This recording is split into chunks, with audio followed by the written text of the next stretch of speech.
حسبي الله ونعم الوكيل فنعم المولى ونعم النصير حسبي الله ونعم الوكيل فنعم المولى ونعم النصير حسبي الله ونعم الوكيل.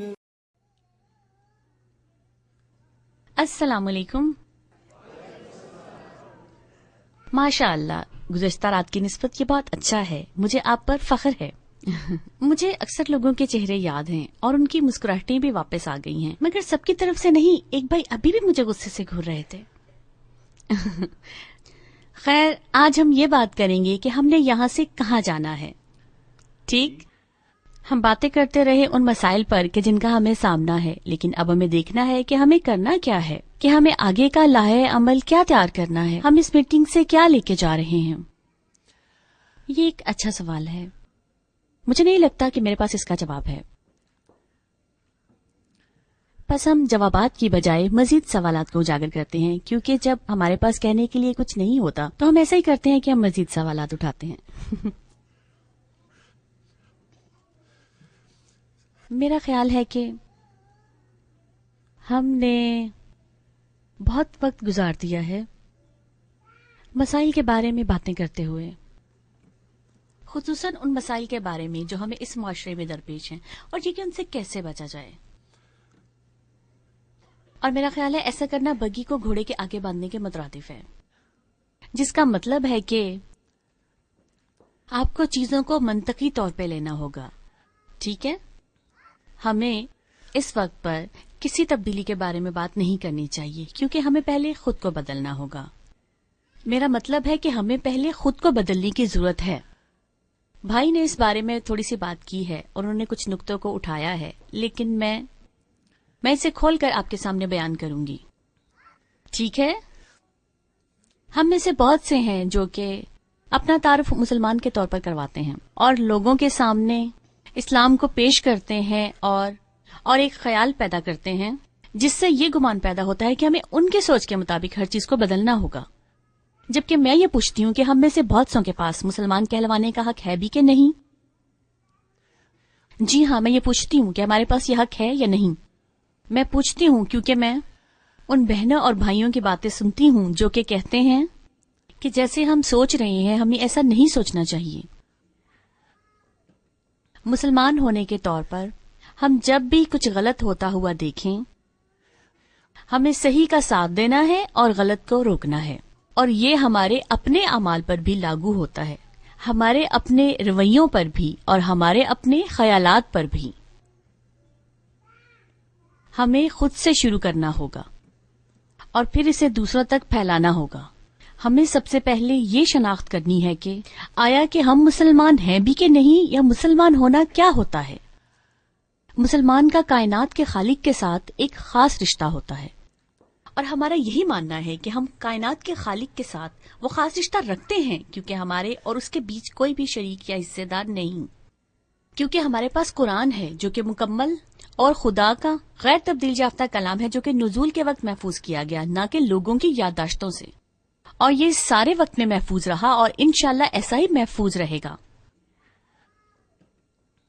ہم دیگر امتوں سے ایک قدم آگے ہیں کیونکہ ہمارے پاس خدا کے ایسے رسول ہیں جو اپنی مثال آپ دیں، اور ہمیں سب لوگوں کو انہی کی مثال دینی چاہیے.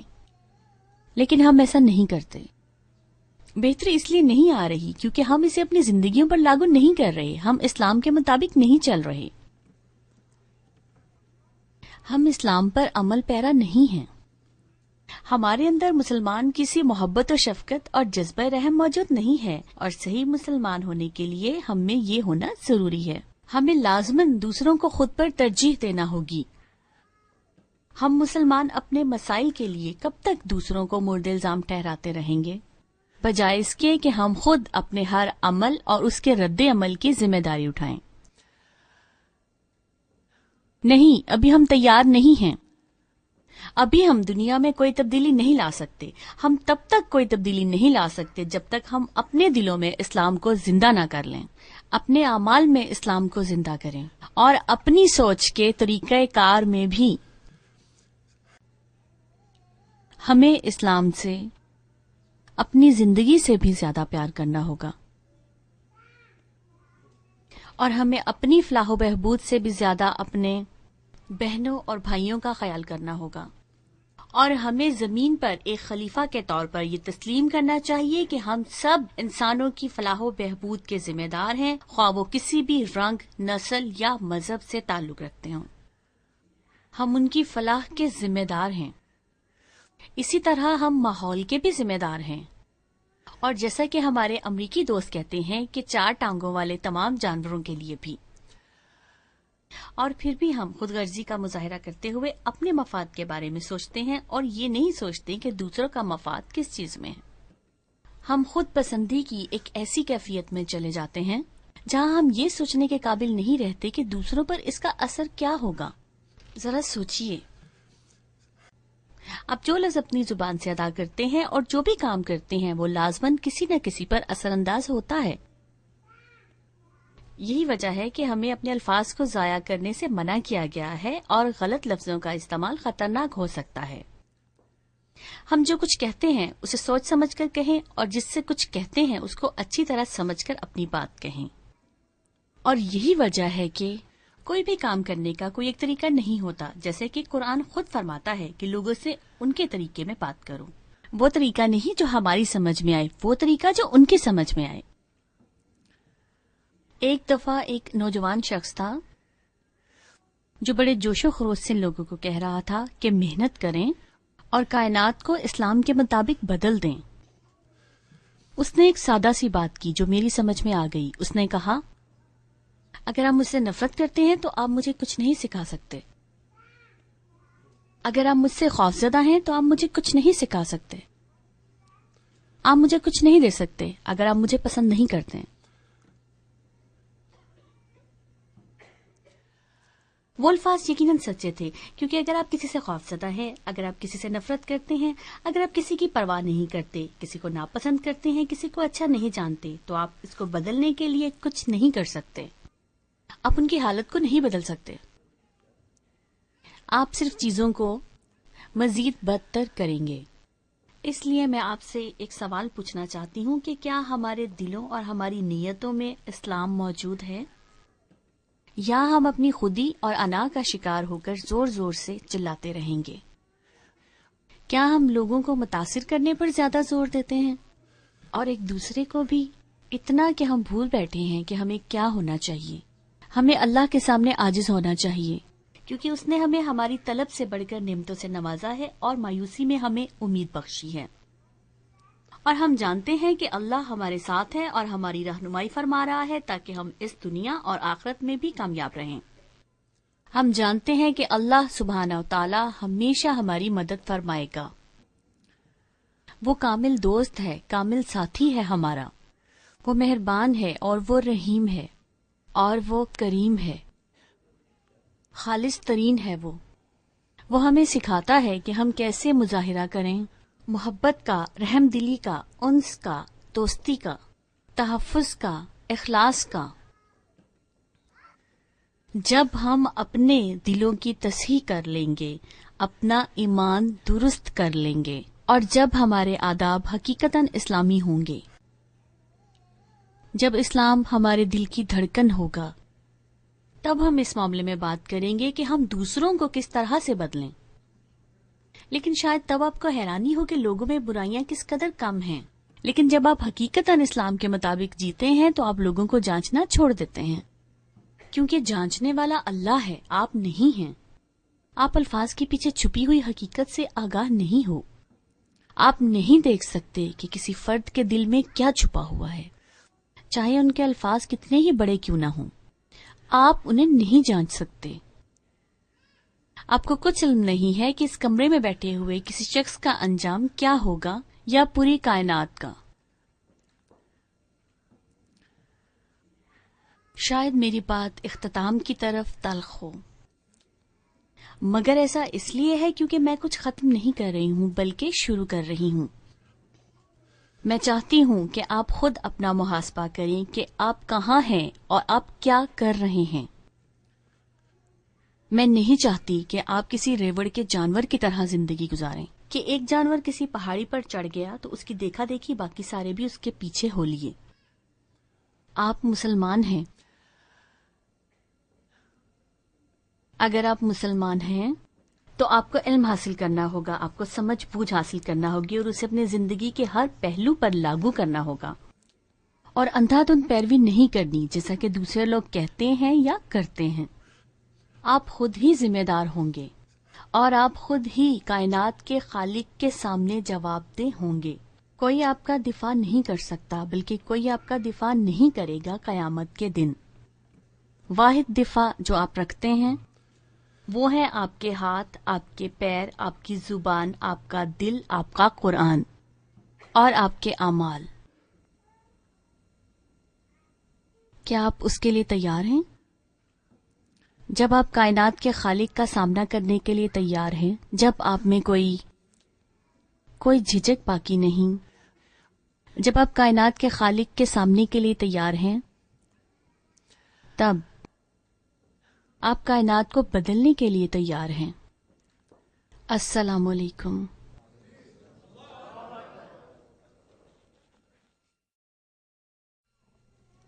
ڈاکٹر جیفری لینگ کینسس کی یونیورسٹی میں ریاضی کے پروفیسر ہیں اور انہوں نے امریکہ میں اسلام کے مضمون پر 2 کتابیں لکھی ہیں، اسٹرگلنگ ٹو سرینڈر اور دوسری کتاب ہے ایون اینجلز آسک، اور اب وہ تیسری کتاب لکھ رہے ہیں. اس کے لیے نیک تمنائیں.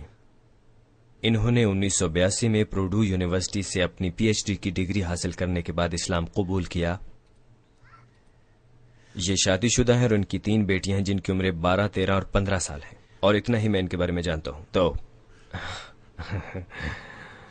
ٹھیک ہے، تو آج وہ انشاءاللہ بات کریں گے، اور یہ انہی کے الفاظ ہیں اور وہی انشاءاللہ وضاحت کریں گے، امریکہ میں پیدا ہونے والے مسلمانوں کی پریشانیاں. شکریہ. ٹھیک ہے. السلام علیکم.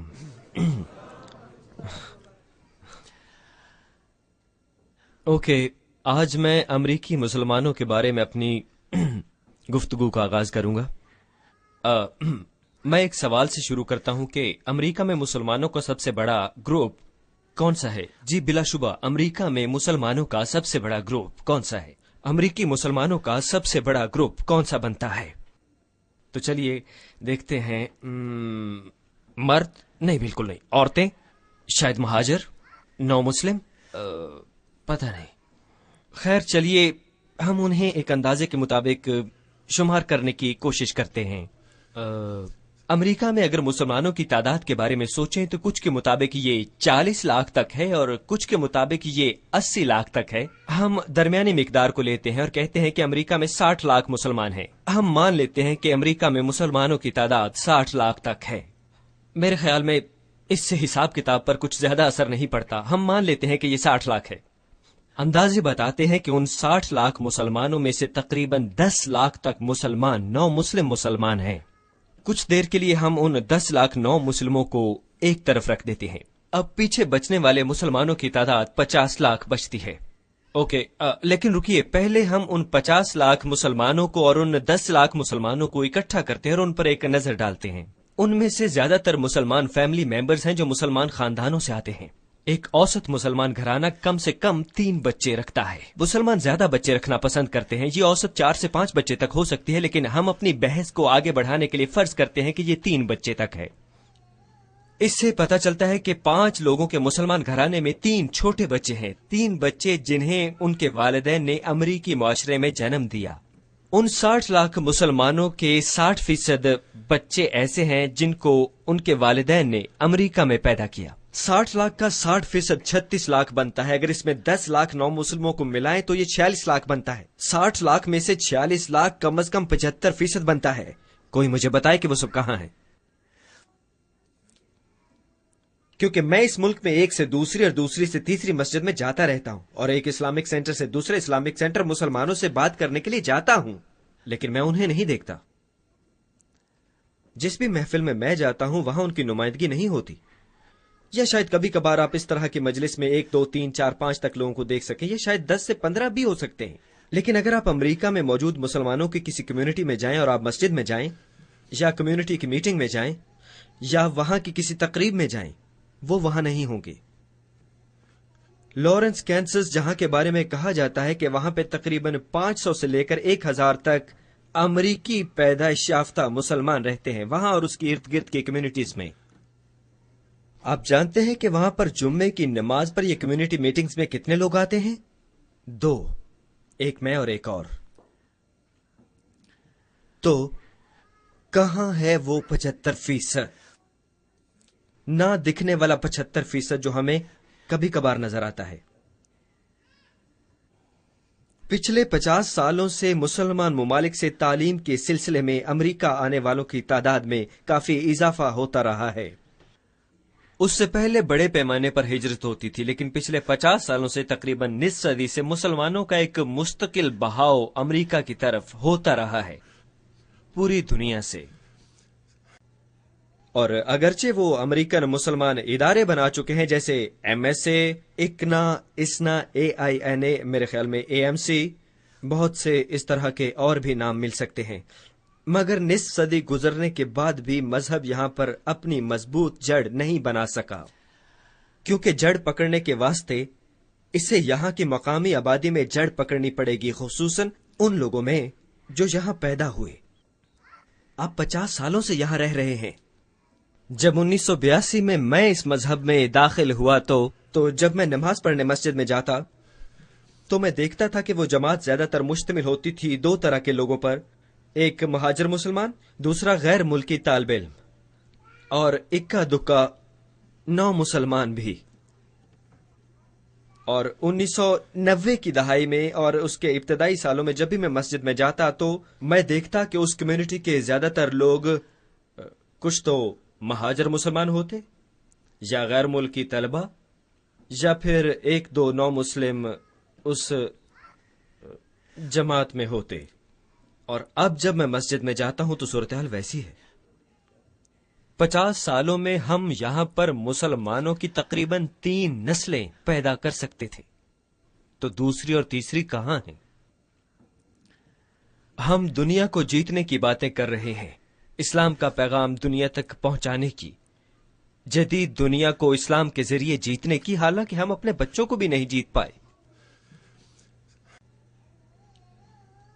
تو ہمیں خود سے پوچھنا پڑے گا کہ کیوں؟ ہم عمومی طور پر ایک جیسے بہانے سنتے ہیں. امریکہ میں اسلام کا منفی تاثر، ہم پریس پر الزام لگا سکتے ہیں، لیکن ہمیں یہ بات ماننی چاہیے کہ پچھلے 50 سالوں میں پریس کچھ تو توازن میں آ چکا ہے، اگرچہ ابھی بھی کچھ بہتری باقی ہے. جیسے کہ وہ طالبان کے بارے میں بہت سی باتیں کرتے ہیں اور امریکن میڈیا کے مطابق وہاں پر عورتوں پر مظالم، بدھا کے مجسموں کی تباہی، مگر اس طرح کی چیزیں ہمارے بچوں پر کچھ زیادہ اثر نہیں ڈالتی. وہ اسے تعصب کہہ کر ٹال بھی سکتے ہیں اور اکثر ایسا کرتے ہیں. اسامہ بن لادن امریکی حکومت کے مطابق عوام کا نمبر 1 دشمن ہے. چونکہ سوویت یونین اب ہماری دشمن نہیں رہی تو اسامہ بن لادن نے وہ جگہ لے لی. مگر پھر بھی ایک شخص یا اس کی شہرت یا اس کی بدنامی ہمارے بچوں کو مسجدوں سے دور نہیں کر سکتی یا ان کی کمیونٹی سے. ہمیں اس معاملے پر سنجیدگی سے سوچنا شروع کر دینا چاہیے کہ ہمارے تمام بچے کہاں گئے. جیسے کہ 60 کی دہائی میں گانا ہوا کرتا تھا کہ سارے بچے کہاں چلے گئے. ہمیں کیسے پتا چلے گا؟ تو چلیے ہم خود انہی سے سوال کرتے ہیں. مگر عمومی طور پر اگر ہم اپنے بچوں سے پوچھیں کہ آخر وہ اسلام کے ساتھ ایسی محبت اور ایسی عقیدت کیوں نہیں رکھ پاتے، یا اسلامی اداروں میں اور اسلامی مجالس میں کیوں نہیں جاتے، تو وہ اس بات پر کچھ زیادہ روشنی ڈالنا پسند نہیں کرتے، کیونکہ وہ جانتے ہیں کہ جب وہ ہمیں بتائیں گے تو ہم وہ سن کر خوش نہیں ہوں گے. میں نے بہت سے مسلمان بچوں کے انٹرویوز کیے کینسس کی یونیورسٹی میں اور بہت سی دوسری یونیورسٹیز میں. وہ اپنی کمیونٹیز میں بالکل بھی حصہ نہیں لیتے. وہ مجھے اپنے اس مذہب کے بارے میں تمام شکوک و شبہات بتاتے ہیں. وہ بتاتے ہیں کہ وہ کیوں اس کے متعلق شکی ہیں. وہ تمام مسائل بتاتے ہیں جو انہیں اس مذہب سے ہیں. میں نے پوچھا کہ کیا تم نے اپنے والدین کو بتایا؟ ان میں سے اکثر کی یہی کہانی ہوتی ہے کہ میں نے اپنے والد سے ایک دفعہ یہ سوال کیا اور اس نے مار مار کر مجھے دمبا بنا دیا، یا میں نے ایک دفعہ فلاں سوال پوچھا اور میرے والدین نے کہا کہ تم تو کافر ہو، یا ایک دفعہ میں نے فلاں سوال پوچھا اور انہوں نے کہا کہ اگر تم ایسی باتیں کرتے رہو گے تو گھر سے نکال دیے جاؤ گے. سو وہ اس بارے میں بات نہیں کرنا چاہتے تھے، وہ اسے خود تک رکھنا چاہتے تھے. اگر آپ واقعی وہاں جائیں اور ان کی باتوں کا جواب دینا چاہیں تو کچھ راستے ہیں. پچھلے بہت سے سالوں سے مجھے امریکی مسلمان بچوں کی بہت سی ای میلز آتی ہیں. میں ان سب کا جواب تو نہیں دے سکتا، مگر میں ان سے پوچھتا ہوں کہ ان کے مسائل کیا ہیں، ان کی وجوہات کیا ہیں، جو کچھ مسائل وہ مجھ سے بات کرنا چاہتے ہوں جو وہ اس مذہب سے رکھتے ہیں. اور آپ شاید ان کے سوالوں کی گہرائی اور ان کے مسائل کو سن کر بہت حیران ہوں. اس کے علاوہ ایک دوسرا طریقہ، میرا مطلب ان سے سوال و جواب کرنے کے علاوہ، یہ ہے کہ ہم ان ویب سائٹس اور ان چیٹ رومز میں جائیں جہاں وہ جاتے ہوں. آپ بہت سی اسلامی ویب سائٹس اور چیٹ رومز میں ہونے والی گفتگو کو دیکھ سکتے ہیں. اس اطلاع کو محفوظ کیجیے اور اس کے ذریعے سے دیکھنا شروع کیجیے کہ ان کے مسائل آخر ہیں کیا. یہ بہت چونکا دینے والا ہے. اب تک میں سینکڑوں صفحات کا ڈیٹا اکٹھا کر چکا ہوں کہ ہمارے بچے کیا سوچتے ہیں، اور بہت سے نو مسلمان بھی، کیونکہ وہ بھی ہمارے امریکن مسلمان معاشرے کا ایک حصہ ہیں، جنہیں بمشکل ہمارے مذہب کے متعلق کہنا پڑتا ہے جو کچھ مسائل وہ رکھتے ہیں اور کیوں وہ حصہ نہیں لے رہے اور کیوں وہ اس مذہب سے دور ہو رہے ہیں. کیونکہ ان میں سے آدھے لوگ جو مجھے ای میل کرتے ہیں کہتے ہیں کہ اس بات سے شروع کرتے ہیں کہ مجھے لگتا ہے کہ، یا میں سوچتا ہوں کہ مجھے لگتا ہے کہ اب میں نہیں رہا ایک مسلمان، مجھے لگتا ہے کہ میں دہریہ بن رہا ہوں. تو یہ سب بچے کہاں چلے گئے ہیں؟ خیر، میں جانتا ہوں کہ یہ ایک تجرباتی رائے نہیں ہے، بلکہ یہ وہ رائے ہے جو کہ میں معلومات کے نتیجے میں رکھتا ہوں. لیکن آپ کچھ مسائل کا اندازہ کر سکتے ہیں جو کہ یقینی ہیں. ان کے مسائل میں سے سب سے بڑا مسئلہ ہے تصادم. وہ ایک تصادم رکھتے ہیں اس ثقافت سے جس میں وہ پلے ہیں، ارد گرد کی ثقافت، وہ ثقافت جو ان کے ذہن کو بناتی ہے، اور وہ مذہبی ثقافت جس کا کہ وہ حصہ بننا چاہتے ہیں. ان 75% مسلمانوں کا سب سے بڑا مسئلہ یہ ہے کہ وہ مذہب سے یا اسلام کے بنیادی فلسفے سے مذہبی تفسیروں کو الگ کرنا چاہتے ہیں جو کہ ثقافتی لحاظ سے ان میں آئیں، یا کہ مذہبی ثقافتی تفسیر ہیں. یہ ان سب 75% مسلمانوں کا سب سے بڑا مسئلہ ہے دور حاضر میں. وہ اس طرح کے بہت سے ثقافتی مسائل اٹھاتے ہیں. میرے پاس اتنا وقت نہیں ہے کہ میں ان سب مسائل پر بحث کر سکوں، لیکن آپ جان سکتے ہیں کہ ان کی فہرست میں اوپر کیا ہے؟ مردوں اور عورتوں کے کردار کا مسئلہ. ان لوگوں کا کوئی مسئلہ شاید ہی اس مسئلے سے بڑا ہو، اس خاموش اکثریت کا جو کہ ہمارے یہاں کے معاشرے کا سب سے بڑا حصہ ہے. کچھ لوگ مجھے کہتے ہیں کہ انہیں شکوک و شبہات ہیں اسلام کے بارے میں، کیونکہ ان کے مطابق اسلام تذلیل کرتا ہے عورتوں کی. میں آپ کے ساتھ بحث نہیں کرنا چاہتا، میں صرف آپ کو معلومات فراہم کر رہا ہوں. اگر آپ اس معاملے پر بحث کرنا چاہتے ہیں تو ہم یہ پروگرام کسی اور رات پہ رکھ لیتے ہیں. میں صرف معلومات پیش کر رہا ہوں اور ایک خاکہ ایک بہت لمبے مضمون کا جو میری اگلی کتاب میں ہے. وہ کہتے ہیں کہ عورتوں کی جماعت میں نماز ادا کرنے کی حوصلہ افزائی نہیں کی جاتی. ان میں سے کچھ مسجد کو مردوں کی دنیا کہتے ہیں، جیسا کہ ایک عورت نوجوان مسلمان مردوں کی ایک آرگنائزیشن YMMA چلاتی ہے.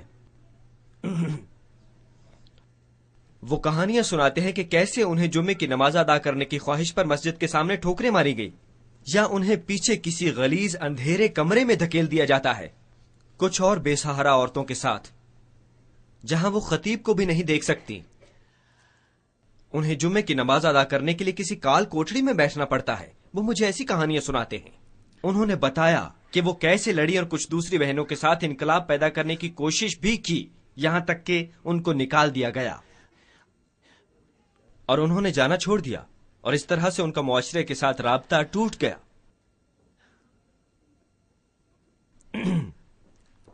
مجھے یاد پڑتا ہے کہ جب میں سان فرانسسکو میں تھا تو ہمارے پاس 4 نوجوان خواتین مسلمان ہونے آئیں. وہ سب اکٹھی مسلمان ہوئی، پتہ نہیں کیوں. یہ ایک طرح کا معجزہ تھا. 4 طلبہ، خاتون طالبات اکٹھی مسلمان ہوئی. وہ تو ایک ٹیم کی طرح مسلمان ہوئی. انہیں تو مدد کی ضرورت تھی، حوصلہ افزائی کی ضرورت تھی تاکہ وہ چلا سکیں. انہوں نے عشاء کی نماز میں حاضری شروع کی اور فجر کی بھی. حالانکہ فجر اور عشاء کی نمازیں پڑھنا کافی مشکل ہوتا ہے، لیکن یہ طالبات وہاں بھی پہنچیں کیونکہ وہ قرآن کی تلاوت سے پیار کرتی تھیں. لیکن بہت سے لوگ مسجد میں تیش میں آ گئے. کیا مسجد میں عورتیں؟ ایک شخص اتنا زیادہ غصے میں آیا کہ اس نے سب لوگوں کی موجودگی میں عورتوں کو دھمکی دیتے ہوئے کہا کہ اگر وہ دوبارہ اس مسجد میں نظر آئیں تو وہ انہیں دھکے مار کر مسجد سے نکال دے گا. وہ خواتین کسی بحث میں نہیں پڑھنا چاہتی تھی. انہوں نے مسجد میں آنا بند کر دیا. ان میں سے 3 خواتین آج مسلمان نہیں ہیں.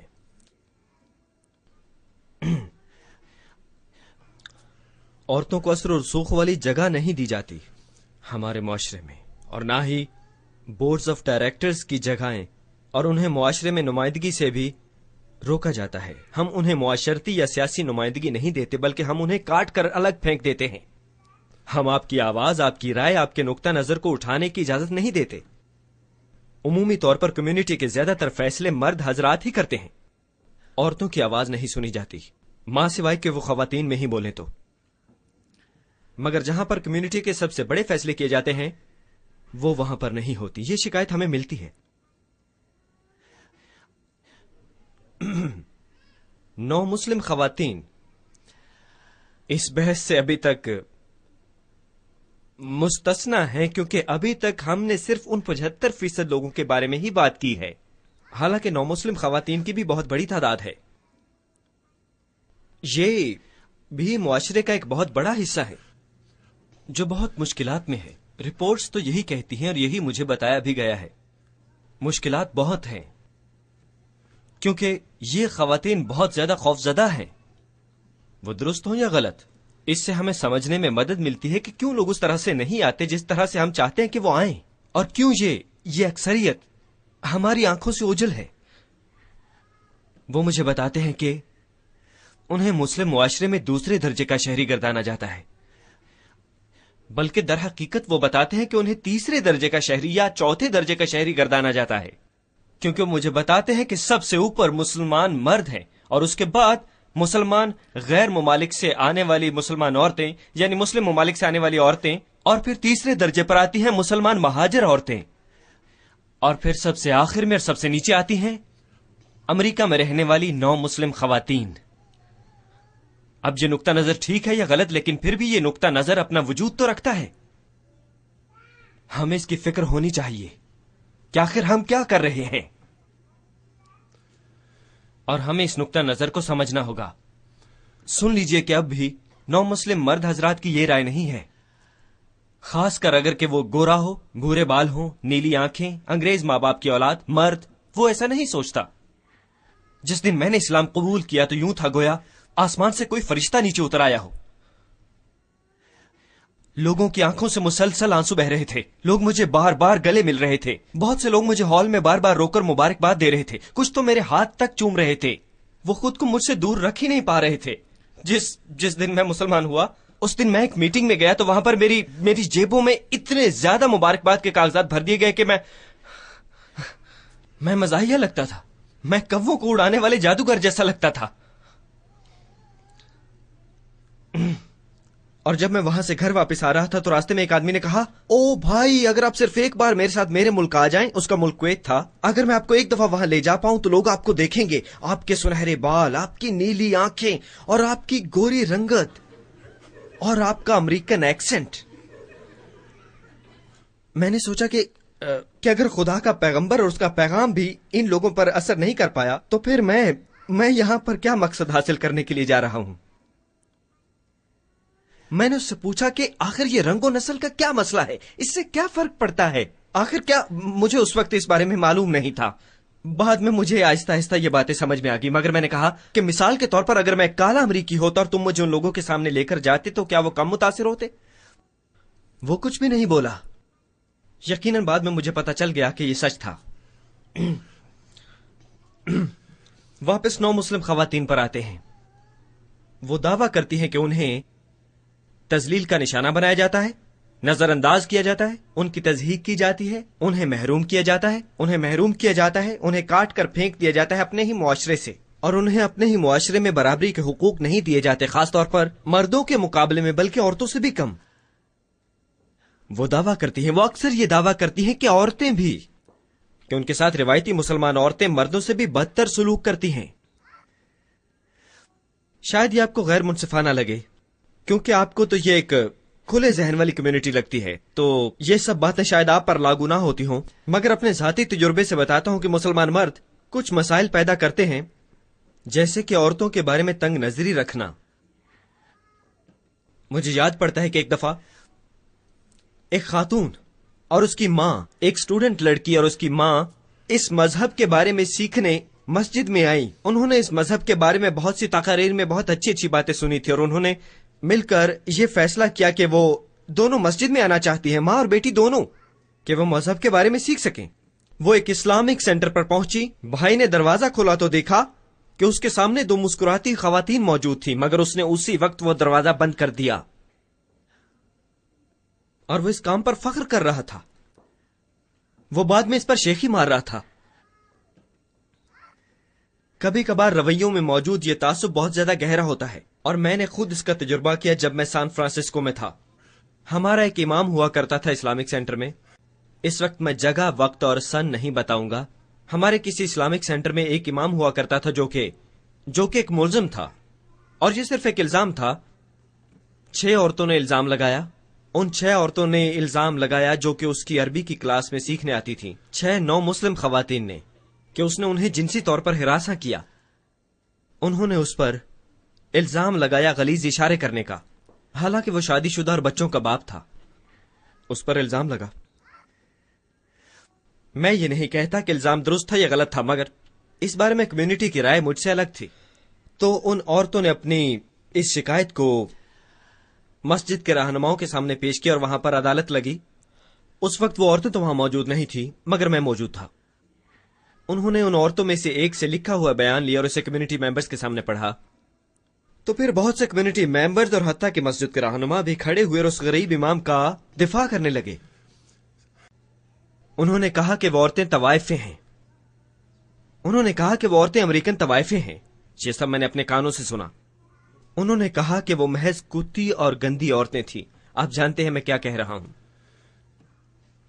میں نے اس طرح کے خلاف شان بیان واقعات یکے بعد دیگرے بہت دفعہ سنے ہیں۔ اس سب کے باوجود میں جانتا ہوں کہ آپ سوچ رہے ہوں گے کہ میاں جیف، تم محض ایک امریکن ہو اور اپنے ملک کا دفاع کر رہے ہو، اور میں خود بھی یہ باتیں کرنا پسند نہیں کرتا، کیونکہ یہ بات یقینی ہے کہ جب بھی میں ایسا کرتا ہوں تو میں اپنی قدر و قیمت کھوتا ہوں، لیکن پھر بھی خدا جانتا ہے بہن اور بھائیوں، اگر میں ایسا نہ کروں تو کوئی اور بھی یہ نہیں کرنا چاہے گا، کیونکہ میں نے کبھی کسی کو اس بارے میں بات کرتے نہیں سنا۔ میں اس کمیونٹی میں پچھلے 20 سال سے ہوں، اور میں نے یہ کبھی بھی کسی کے بھی منہ سے نہیں سنا۔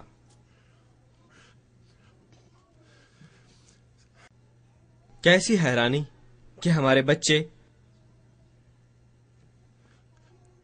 خود کو سمجھتے ہیں اپنی کمیونٹی سے کٹا ہوا۔ میں نے صرف ایک ثقافتی مسئلے کو اٹھایا ہے، اور بھی بہت سے ثقافتی مسائل ہیں جن کے لیے ہمارے پاس وقت نہیں۔ بچے یہ بھی شکایت کرتے ہیں، خاص کر نو مسلم شکایت کرتے ہیں کہ انہیں ایک فلسفیاتی تقسیم کا سامنا کرنا پڑتا ہے، کہ وہ خود کو نہیں جوڑ پاتے ان تمام تقریروں سے، ان تمام سوچوں سے، ان تمام مقرروں سے۔ وہ فکر اور وہ نقطہ نظر جو کہ ممبر کے پیچھے سے ان کے سامنے پیش کیا جاتا ہے امریکہ میں موجود مختلف اسلامی اداروں میں، وہ خود کو اس سے نہیں جوڑ پاتے۔ شاید یہ ہماری اپنی غلطی ہے، اس لیے کیونکہ ہم نے اپنے بچوں کو مجبور کیا ہے۔ ہم نے انہیں مجبور کیا کہ وہ سب سے اعلیٰ تعلیم یافتہ بنے، کہ وہ سب سے بہترین، سب سے زیادہ محنت کرنے والے، اور سب سے بڑھ کر کہ ان کا قابل ترین طلباء میں شمار ہو۔ ہمارے بچے بہت آگے بڑھ رہے ہیں. ہمارے بچے امریکہ کے بہترین طلباء میں شمار ہوتے ہیں. وہ ہارورڈ میں ہیں, وہ اسٹینفورڈ میں ہیں, وہ ہر جگہ دکھائی دیتے ہیں, اور دوسرے بہت سے آئی وی لیگ اسکولوں میں اور بگ 10 میں بھی ہم ڈگریاں حاصل کر رہے ہیں. جیسے کہ تنقیدی ریسرچ میں وہ پڑھ رہے ہیں اور سیکھ رہے ہیں, جیسے کہ تاریخی مطالعے کے تنقیدی طریقے, سچی تنقید, تنقیدی بناوٹ, تنقید کے اصول و ضوابط. وہ بہت سے جدید تنقیدی علوم اور آنکھیں کھول دینے والی تاریخی تنقیدی تکنیکیں سیکھ رہے ہیں. ان میں سے کچھ تو سائنسدان بن رہے ہیں, اور وہ بن رہے ہیں امریکہ میں تنقیدی سوچ کے اور تخلیقی سوچ کے جدید رہنما. یہ ہے ان کی ذہنی سطح, اور وہ اس میں بہت کچھ حاصل کر چکے ہیں. لیکن جب وہ کسی مسجد میں جاتے ہیں تو انہیں کچھ بتایا جاتا ہے, اور جب وہ اپنے اسکول جاتے ہیں تو انہیں جو کچھ انہوں نے سیکھا اور جو کچھ وہ بن چکے ہیں اس پر ایک مختلف نقطہ نظر ملتا ہے. میں یہ نہیں کہہ رہا کہ فلاں چیز غلط ہے یا فلاں چیز درست ہے, میں صرف ان کا نقطہ نظر بتا رہا ہوں. کیونکہ اپنی علمی سرگرمیوں میں, اپنے اسکولوں میں اور اپنے ذہنوں میں ان کو سکھایا جاتا ہے عقلی جواز, سرد معروضی استدلال, جبکہ کمیونٹی میں سب سے زیادہ زور ہے روایات پر, کہ روایاتی سوچوں کی پیروی کرو. کسی بھی روایت پر سوال یا انگلی کبھی بھی مت اٹھاؤ. مشکل اور پیچیدہ سوالات بالکل مت اٹھاؤ. یہاں ایک کشمکش ہے, سوچ کی کشمکش, ان کی تعلیم میں اور ان کے معاشرے میں, اور ساری زندگی وہ سیکھتے ہیں انفرادیت. اس کے فائدے بھی ہیں اور نقصان بھی, لیکن وہ یہ پڑھتے ضرور ہیں. ہم انہیں کمیونٹی کے اصولوں سے سکھاتے ہیں ہم آہنگی, کشتی کو ہچکولے مت دو, تم مت بنو ایک فتنہ, امت میں بگاڑ مت پیدا کرو اور بہت زیادہ سوالات مت پوچھو. ایک امریکن نو مسلم عورت تھی مغربی ساحل سے. اس نے اسلام قبول کیا جب وہ 53 برس کی تھی. اس کا خاوند بہت سال پہلے فوت ہو چکا تھا. اس نے قرآن کے ذریعے سے اس مذہب کو جانا اور وہ اس مذہب میں داخل ہوئی, اور وہ مستقل بنیادوں پر کمیونٹی کے لیڈرز کے پاس جاتی. وہ ان سے سوال پوچھتی, خاص طور پر اسلام میں مرد اور عورت کے حقوق و فرائض پر. بار بار ان سے سوال و جواب کرنے پر بھی اسے کوئی مطمئن کرنے والا جواب نہ مل سکا, حالانکہ اس کے سوال عقلی جواز رکھتے تھے. شروع میں انہوں نے بڑی نرمی سے جواب دیا اور وہ کچھ برداشت اور بھی کر گئے, لیکن بعد میں اس سے کچھ ناراض ہوئے, اور آخر انہوں نے اس سے کہا کہ ہمیں ہمارے حال پر چھوڑ دو, اپنے سوالات خود تک محدود رکھو, تم محض ایک نو مسلم ہو. ہم تو پیدائش سے مسلمان ہیں, تم محض ایک نو مسلم ہو. خاتون کے پاس بھی جواب تھا, اور اس نے کہا کہ اسی طرح حضور صلی اللہ علیہ وآلہ وسلم کے صحابہ بھی تھے. ہماری کمیونٹی, ہماری امریکن کمیونٹی بچوں کو سکھاتی ہے جدت, کسی چیز کو اپنانا, اشتراکیت, اور اس کے علاوہ ہماری کمیونٹی زور دیتی ہے ابدیت پر. ہمارے طلبہ کو پڑھائی جاتی ہے بے لاگ علمی تحقیق, اور ہم انہیں یہ بھی پڑھاتے ہیں کہ وہ تاریخی ذرائع کی بھی تحقیق کریں. تو وہ اس میں بہت سا تضاد پاتے ہیں. وہ دیکھتے ہیں کہ دو بالکل الٹ فلسفے پائے جاتے ہیں, اور دونوں ہی نہیں چاہتے کہ وہ مل سکیں ایک دوسرے کے ساتھ اکٹھے رہنے کے لیے, تاکہ ان میں مفاہمت ہو سکے. تو جبکہ ہمارے بچے, جبکہ مسلمانوں کا یہ بہت بڑا 75%, کیا میں آپ لوگوں کو بوریت ہو رہی ہے تو میں اسے 1 منٹ میں ختم کر سکتا ہوں. میں نے آپ لوگوں سے سچ کہا, مجھے لگا شاید آپ مجھے یہاں سے دھکے دے کر باہر نکال دیں گے. ٹھیک ہے, تو جبکہ اس بہت بڑے حصے کو, جو کہ 75% ہے کم از کم, یہ نہ دکھنے والی 75% بہت بڑی اکثریت کو بتایا جاتا ہے کہ ہمارے امریکی معاشرے مثالی ہیں اور سچے عملی نمونے ہیں اسلامی تعلیمات کے مطابق. اور اگر ایسے میں وہ رکھتے ہیں یہ سب تضادات, وہ ذہنی کشمکش رکھتے ہیں اس دکھنے والے نمونے کے ساتھ, تو پھر انہیں اسلام کے ساتھ اپنی زندگیوں کی مطابقت نہ ہونے کے برابر لگنے لگتی ہے. انہیں ایسا لگنے لگتا ہے کہ اس مذہب میں مطابقت نہیں ہے, یا پھر یہ کہ یہ بالکل نامعقول ہے. اور تھوڑا تھوڑا کرتے ہوئے وہ ہماری 75% اکثریت اپنے مذہب سے دور اور دور ہوتی چلی جاتی ہے. ماضی میں امریکہ میں بہت سی ایسی امریکن کمیونٹیز ہیں جو کہ پوری کی پوری غائب ہو چکی ہیں اور ان کا کوئی سراغ نہیں ملتا. اگر آپ ابھی ابھی امریکہ میں موجود مسلمانوں کو الگ کر لیتے ہیں مہاجر مسلمانوں سے اور مسلمان طلبہ میں سے، تو مسجدیں اور اسلامی ادارے ویران ہو جائیں، اور وہ مسجدیں اور وہ تعلیمی ادارے کسی دوسرے سماجی کام کے لیے استعمال ہوں گے.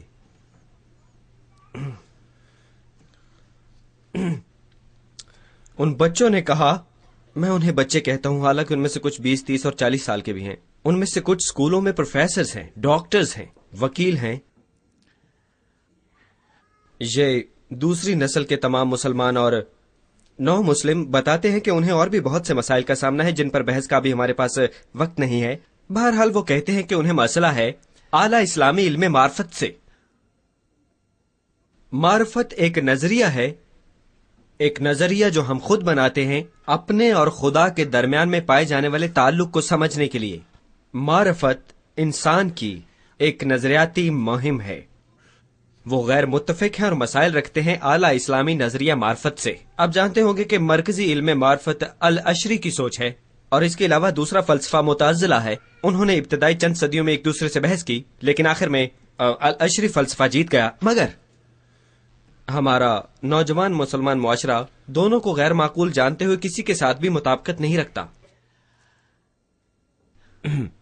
وہ دیکھتے ہیں کہ ان میں سے بہت سی چیزیں نہ صرف آپس میں متضاد ہیں بلکہ وہ قرآن سے بھی مختلف ہیں. مسائل کا ایک حصہ یہ بھی ہے کہ جب مختلف فلسفوں کی بات ہوتی ہے تو ہمیں ان کو ہر حالت میں زندہ بھی رکھنا پڑتا ہے. ان جوابات کو اور ان تشریحات کو اور ماضی کے علماء کے کام کو ہمیشہ تنقیدی تجزیے سے نیا رکھنے کے لیے جائزہ لیا جائے. ہمیں بار بار پڑتال کرنی پڑتی ہے علماء کے کام کی، کیونکہ کوئی بھی عالم حتمی لفظ نہیں رکھتا.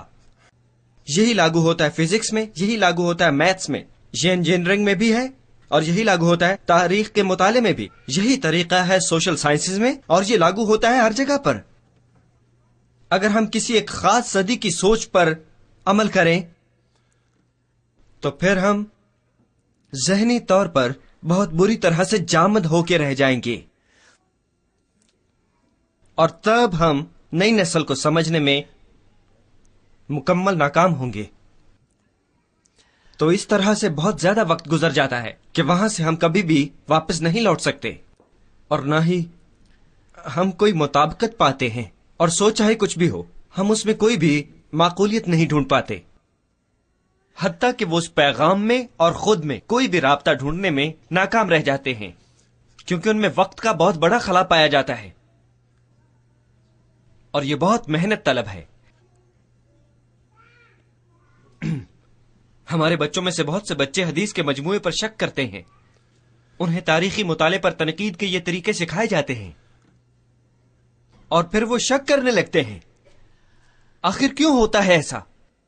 اس لیے کیونکہ حدیث کی سائنس کو اٹھا کر الماریوں کے اوپر رکھ دیا گیا ہے، اور ہم اس بارے میں کوئی فکر ہی نہیں کرتے کہ پہلے کی طرح ہم تنقیدی مطالعہ کریں. ہم مطالعہ کریں تنقیدی طور پر ان تمام حدیث کا، جیسے کہ صدیوں پہلے کیا گیا.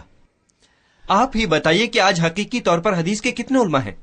معاشرتی نقاد ہیں، ریاضی کے نقاد ہیں، تاریخ کے نقاد موجود ہیں. تو پھر اس معاملے میں کس حد تک تخلیقی تنقید جاری ہے آج؟ اگر یہ ساری تحقیق ہمیں پھر سے وہی اسی نقطے پر لے آتی ہے جہاں ہم پہلے تھے تو بھی یہ اچھا ہے، مگر اس میں زندگی ہوگی،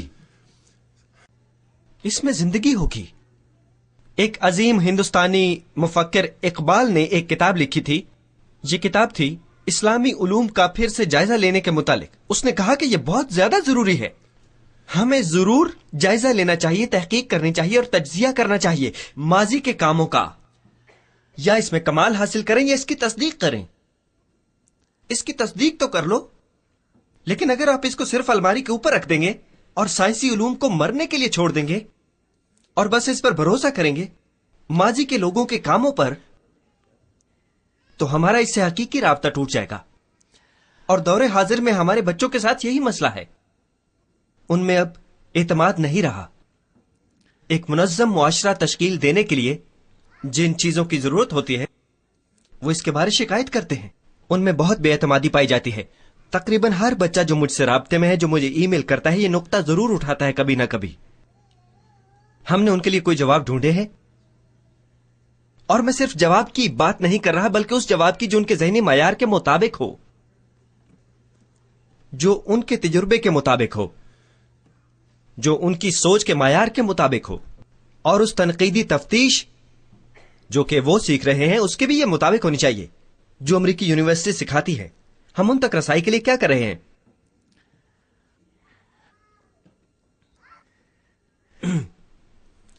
وہ اسلامی قوانین کے متعلق شکی ہیں, وہ اس کی بھی معقولیت دیکھنے سے قاصر ہے. جو سوال وہ کرتے ہیں ان میں سے ایک یہ ہے کہ یہ کس حد تک ایک مذہب ہے اور کس حد تک اس میں ثقافت ہے. آپ مذہب سے ثقافت کو کیسے دور کریں گے؟ وہ یہ سوال بار بار اٹھاتے ہیں.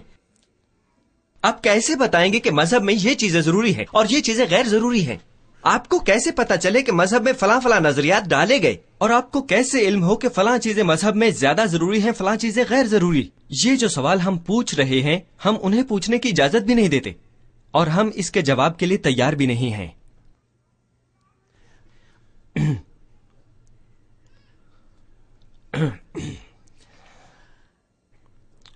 ہمیں ضرورت ہے اس کمیونٹی میں ذہانت کی فضا پیدا کرنے کی, جہاں کہ ان تمام مسائل پر بحث ہو, تحقیق ہو, غور ہو, تصدیق ہو یا دہرائی ہو. ہمیں ضرورت ہے کہ دوبارہ سے تحقیق ہو, دوبارہ سے غور کیا جائے اور دوبارہ سے تفتیشی تنقید کو عمل میں لایا جائے, ورنہ ہم اپنی نسل کو کھو دیں گے, ورنہ ہم ان کی ذہنی سطح پر پہنچ کر ان سے بات کرنے میں بری طرح سے اور مکمل طور پر ناکام ہو جائیں گے. اور یہی وجہ ہے کہ ہمیں ان بچوں کو اس کمیونٹی میں آنے کی اجازت دینی ہوگی, اور جب وہ اس کمیونٹی میں آ جائیں تو ہمیں ان کو بولنے کی مکمل اجازت دینی ہوگی تاکہ وہ اپنے ذہنوں کو کھول سکیں اور اپنے مسائل پر بول سکیں اور خود کو آزاد سمجھیں وہ. اور پھر ہمیں صبر کا مظاہرہ کرتے ہوئے اور تکلیف لیتے ہوئے ذہانت اور عقلی جواز کو سامنے رکھتے ہوئے انہیں جواب دینا پڑے گا, کیونکہ جب تک ہم ایسا کرنے میں ناکام ہیں ہم انہیں دے رہے ہیں صرف اپنی کمیونٹی میں سے نکلنے کے لیے ون وے ٹکٹ. اور وظائف کی اقسام, اس ضمن میں ہمیں ضرورت ہے کہ ہم تمام عظیم اسلامی اصولوں کو دہرائیں. ہمیں یقیناً ان پر نظر ثانی کی ضرورت ہے, خاص کر یہاں امریکہ میں جہاں کہ ہم فرنٹ لائنز پر موجود ہیں. ایک کشمکش کی, مجھے اسے کشمکش کہنا برا لگتا ہے لیکن ہم اس کشمکش میں ہیں, اور یہ کشمکش ہے اسلامی سوچ میں اور مغربی سوچ میں. میرے خیال میں یہ کشمکش نہیں ہونی چاہیے لیکن فی الوقت یہ ایسا ہی ہے. سب سے پہلے ہمیں حجروں میں سے نکلنا ہوگا. خیر بہرحال ہم سب سے پہلے کیا کریں؟ میں مزید 8 منٹ لوں گا اور اس کا خلاصہ کرنے کی کوشش کرتا ہوں. جیسا کہ میں نے کہا, پہلے ہمیں ضرورت ہے کہ اپنی کمیونٹی میں ذہانتی خلا پیدا کیا جائے تاکہ ہم مسائل پر بحث کر سکیں. بحث ہو تمام مسائل پر, تمام معاملات پر اور تمام سوالوں پر بھی, کیونکہ موجودہ وقت میں ہم اپنی کمیونٹی میں ان کو چلانے کی کوشش کرتے ہیں جیسے کہ کوئی ظالم جاگیردار کرتا ہے. ان جاگیرداری نظاموں کی طرح جہاں سے ہماری زیادہ تر کمیونٹیز ہجرت کر کے یہاں امریکہ آتی ہیں. آپ جانتے ہیں کہ وہ کیا ہوتی ہے؟ جہاں لوگوں کا ایک بہت ہی چھوٹا سا گروپ پورے ملک پر حکومت کرتا ہے اور تمام لوگوں کی سوچ پر بھی پہرے اور پابندیاں ہوتی ہیں, اور وہ اپنی مرضی کے خلاف کوئی رائے بھی نہیں سنتے. جیسا کہ میں کینسس کی یونیورسٹی میں پورے 20 سال تک رہا ہوں, اور جب بھی وہاں پر کوئی نئی انتظامیہ آیا کرتی تھی تو یوں ہوتا تھا جیسے مارشل لا لگ گیا ہو. ان کے طاقت میں آنے کے بعد اگر کوئی ان سے غیر متفق ہوتا تو آپ اس کو جمعے کی نماز میں خطبہ دیتے ہوئے کبھی نہیں سنتے تھے, اور نہ ہی مسجد میں وہ کوئی بھی معلومات فراہم کرتا ہوا دکھائی دیتا. اور وہ گروپ مسجد میں پیدا ہونے والی تمام سوچ, تمام تر علم کو کنٹرول کرتا, یہاں تک کہ کوئی دوسرا گروپ اس صورتحال سے فائدہ اٹھاتا اور پھر ان کی حملے کی باری آتی اور پھر یہ سارا عمل دوبارہ سے دہرایا جانے لگتا. ہمیں اپنی کمیونٹی میں آزادی اظہار رائے کو ترویج دینا پڑے گی, یا کم از کم اس کے لیے جگہ پیدا کرنی پڑے گی. اور اسی لیے میں چاہوں گا کہ مسلم اسٹوڈنٹس آرگنائزیشنز مجھے غور سے سنیں, خاص طور پر امریکہ میں پیدا ہونے والے مسلمان طلبہ، اگر آپ اپنے نظریات اور باتوں پر بحث کرنے کے لیے کوئی بھی جگہ نہیں ڈھونڈ پاتے تو اس کے لیے جگہ بنائیے، کوئی اور آرگنائزیشن بنائیے، چاہے آپ اسے دوسری نسل کی تحریک کہہ لیں، چاہے آپ اسے دوسری نسل کے مسلمانوں کا اتحاد کہیں، چاہے آپ اسے امریکی نو مسلموں کا اتحاد کہیں، چاہے اسے آپ جو بھی کہیں، مگر آپ یہ جگہ ضرور بنائیں جہاں آپ تحقیق کریں، سیکھ سکیں، بحث کریں اور جی سکیں اپنی بہترین قابلیت سے اس مذہب کو عقلی جواز کے ساتھ اور مکمل طور پر۔ مگر آپ کو یہ فکری خلا پیدا کرنا پڑے گا۔ بہت سے اور قسم کے وظائف شروع کرنے پڑیں گے۔ میرے خیال میں مجھے یہ بات تسلیم کرنی پڑے گی کہ میں نے یہاں پر یہ وضاحت سے بیان نہیں کی، مگر بہت سے مزید وظائف کے اجراء کی ضرورت ہے، اور اس کے علاوہ ہمیں اپنی کمیونٹی کو وسیع و ذہن کرنے کی ضرورت ہے، جہاں آزادی رائے کا وجود ہو اور جہاں پر اختلاف رائے کے لیے برداشت ہو۔ مگر نہایت افسوس سے میرے بہنوں اور بھائیوں، میرے خیال میں اس سب کے ہونے میں بہت زیادہ وقت لگے گا اور بہت دیر ہو جائے گی، ماں سوائے اس کے کہ ہم آج ہی اپنی سوچ کو بدل ڈالیں، اور امریکہ میں ہم یہی کوشش کر رہے ہیں۔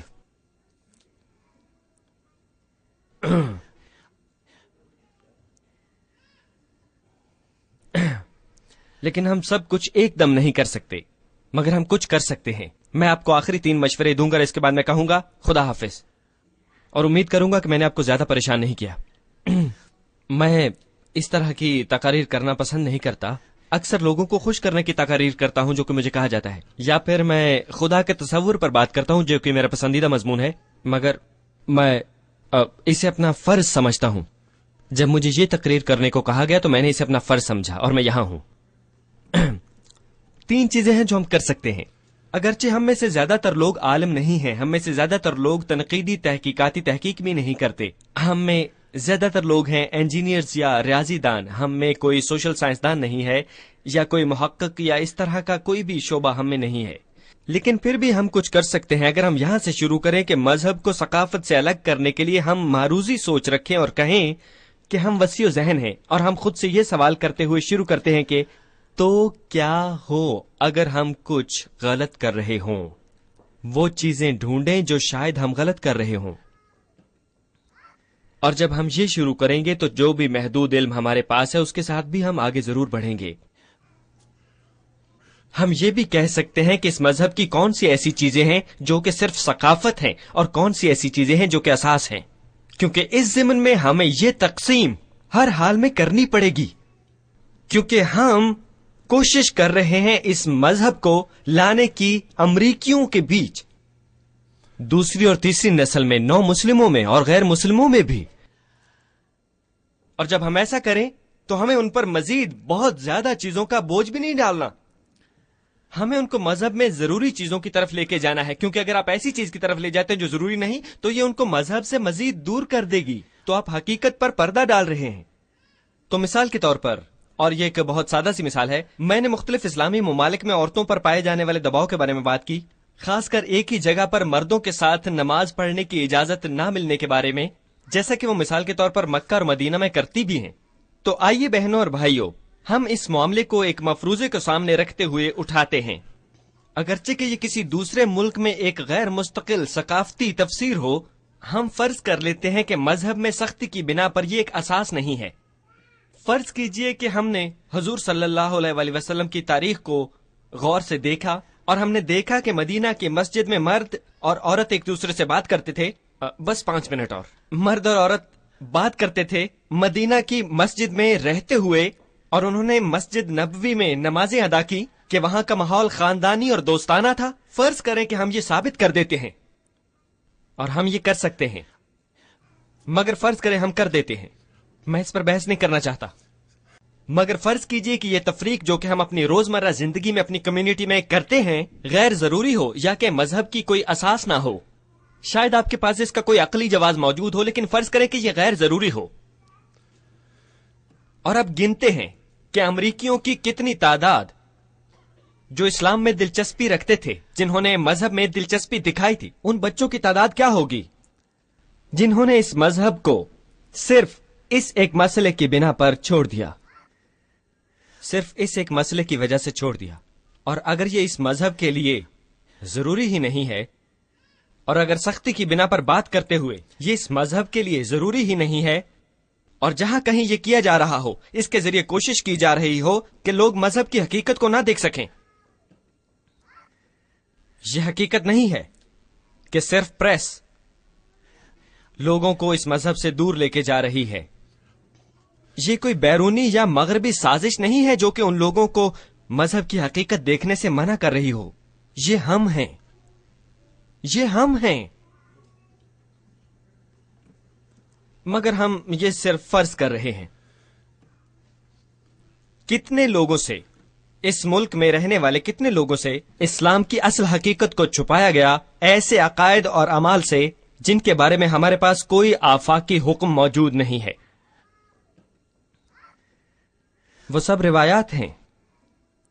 یہ جتنی بھی چھوٹی ہو اگر ہم اسے لوگوں پر تھوپ دیں تو یہ ان میں اور اسلام کی حقیقت میں ایک رکاوٹ بن جائے گی. اور قرآن اس کی سخت ممانعت کرتا ہے.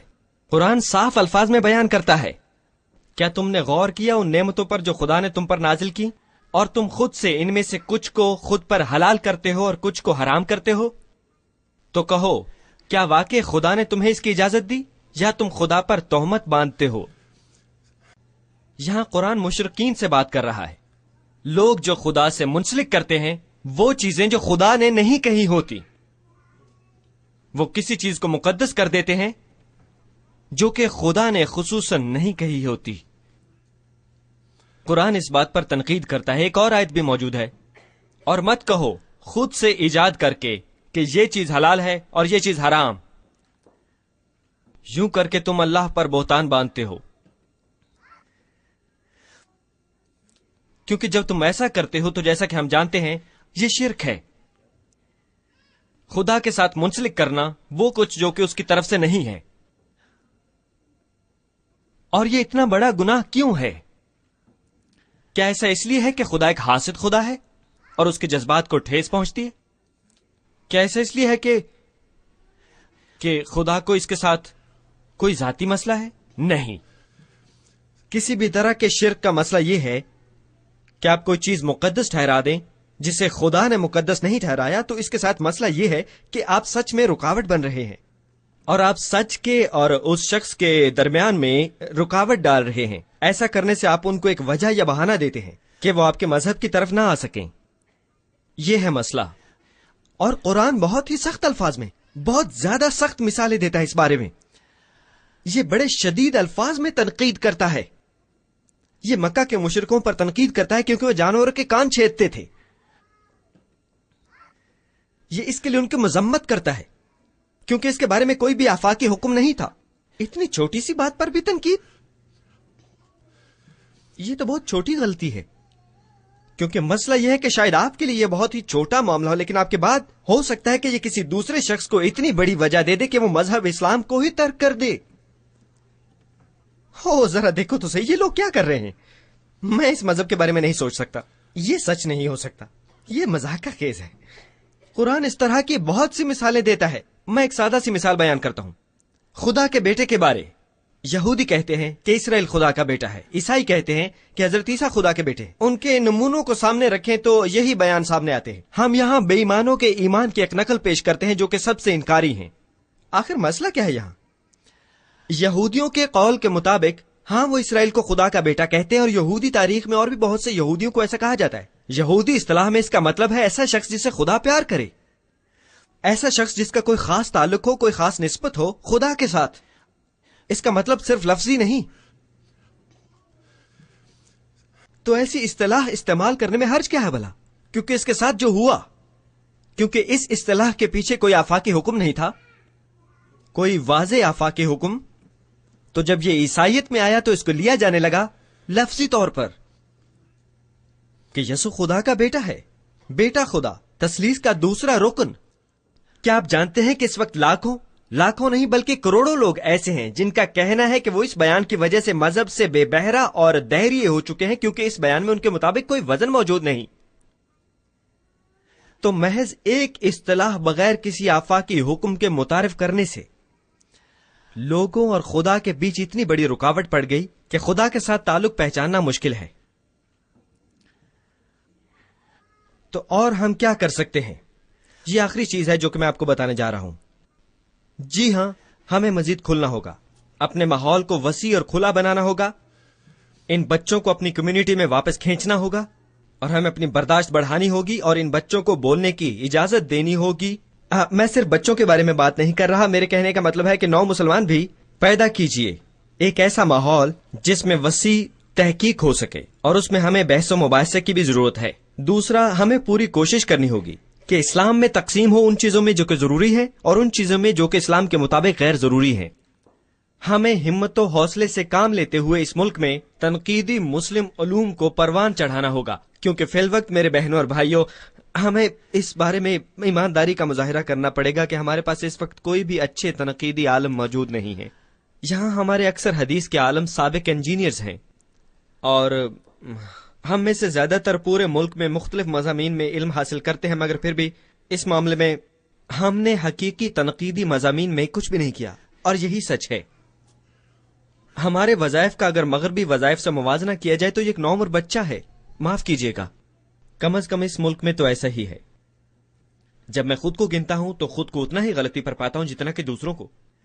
ہاں، مگر تیسری چیز جو ہم کر سکتے ہیں وہ اس نمونے کی پیروی ہے جو خدا نے ہمیں دے رکھا ہے قرآن کے اندر اور نبی کی زندگی کی مثالوں میں. میں کس نمونے کی بات کر رہا ہوں؟ یہ جاننے کے بعد آپ کہاں سے آ رہے ہیں اور کہاں کو جا رہے ہیں، آپ کو یہ جاننا ہے کہ آپ اب کہاں پر ہیں. اگر میں یہاں سے لارنس کینسس جانا چاہتا ہوں تو مجھے نقشے پر اپنا راستہ ڈھونڈنا ہوگا. ہم اس وقت ایک کمیونٹی میں ہیں. اگر میں حضور صلی اللہ علیہ وآلہ وسلم کی زندگی کے دو ادوار کو دیکھوں، یعنی کہ مکی زندگی اور مدنی زندگی کو، تو آپ کے خیال میں موجودہ وقت کی یہ کمیونٹی کس سے قریب تر ہے؟ مکی زندگی سے یقیناً. اس معاملے میں کسی بحث کی ضرورت نہیں ہے. ہم ایک بہت بڑی ثقافت سے گھرے ہوئے ہیں جس نے ہمارے مذہب کو قبول نہیں کیا، اس پر ٹھیک سے غور بھی نہیں کیا، اور ہمیں یقیناً کچھ طرح کی امتیازی سلوک کا بھی سامنا ہے. ہم ایک چھوٹی سی اقلیت ہیں، ہم ایک نیا پیغام پھیلا رہے ہیں، اور ہمیں ایک بہت بڑی جہالت کا سامنا ہے، یعنی کہ عرب کے رہنے والے. اب یہ ہے ہماری حالت. ہم مکی زندگی سے قریب تر ہیں. مکہ کے دور میں اگر ہم اس وقت مکی زندگی کے دور جیسے دور میں رہ رہے ہیں تو ہمیں سب سے پہلے لوگوں کو مزید اس دین میں لانے کی کوشش کرنی چاہیے، مکہ کی زندگی کے نمونے کی پیروی کرنی چاہیے. اور اگر آپ قرآن کو دیکھیں تو ہمیں وہ 3% حصہ ملتا ہے. 3%. اگر آپ قرآن کا بغور مطالعہ کریں تو آپ میری یہ بات سمجھ جائیں گے. قرآن کے تمام حکموں کو شمار کریں تو آپ کو پتہ چلے گا کہ ان میں سے 3% ہیں، وہ ہیں کسی کام کے کرنے کا حکم اور کسی کام کے نہ کرنے کا حکم. قرآن کا 97% تہذیب سکھاتا ہے، خدا اور انسان کا تعلق سکھاتا ہے، زندگی کا مقصد، اخلاقیات اور بہت سے حقائق بھی، جیسے کہ ماضی کی قوموں کی تاریخ. یہ ہمیں خود احتسابی بھی سکھاتا ہے، اور دین میں کسی چیز کی منطق، اس کا استعمال اور اس کی اہمیت بھی سکھاتا ہے، اور اس کے علاوہ بھی بہت بڑے بڑے عوامل سکھاتا ہے. آپ کو پتا ہے جب میں مسلم ہوا مجھے کیا بتایا گیا؟ اصول اصول اصول. اگر میں خود سے تحقیق کر کے اس مذہب میں نہ آتا اور ان سے صرف اصول ہی اصول وصول کرتا رہتا تو میں کب کا اس مذہب کو چھوڑ چکا ہوتا.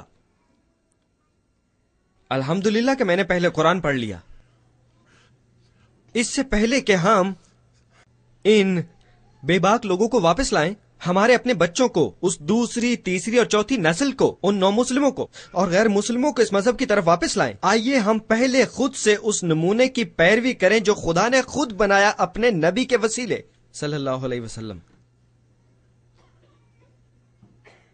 جیسا کہ انہوں نے خود کہا معاذ بن جبل سے جبکہ وہ یمن کو جا رہے تھے کہ وہاں کے لوگوں کی تبلیغ ہو اور ان کی رہنمائی ہو، آپ نے فرمایا، جیسا کہ آپ سب جانتے ہیں، انہوں نے کہا سب سے پہلے انہیں سکھاؤ کہ اللہ کے سوا کوئی معبود نہیں اور محمد اللہ کے نبی ہیں، اور جب وہ اس کو مکمل طور پر سمجھ جائیں تب انہیں نماز پڑھنا سکھاؤ، اور جب وہ اس پر مستقل مزاج ہو جائیں اور یہ ان کی فطرت میں رچ بس جائے تو تب انہیں سکھاؤ رمضان میں روزے رکھنے کے بارے، اور جب وہ اس کی تکمیل کر لے تو تب انہیں سکھاؤ کیا کہ کیسے ادا کی جائے زکوٰۃ اور کیسے کیا جائے حج، اور ایسے ہی یہ آگے بڑھے گی. انہوں نے فرمایا لوگوں کے لیے آسانیاں پیدا کرو اور مشکلات کھڑی مت کرو، اور انہیں نعمتوں کی خوشخبری دو اور ان کو زیادہ ڈراؤ نہیں.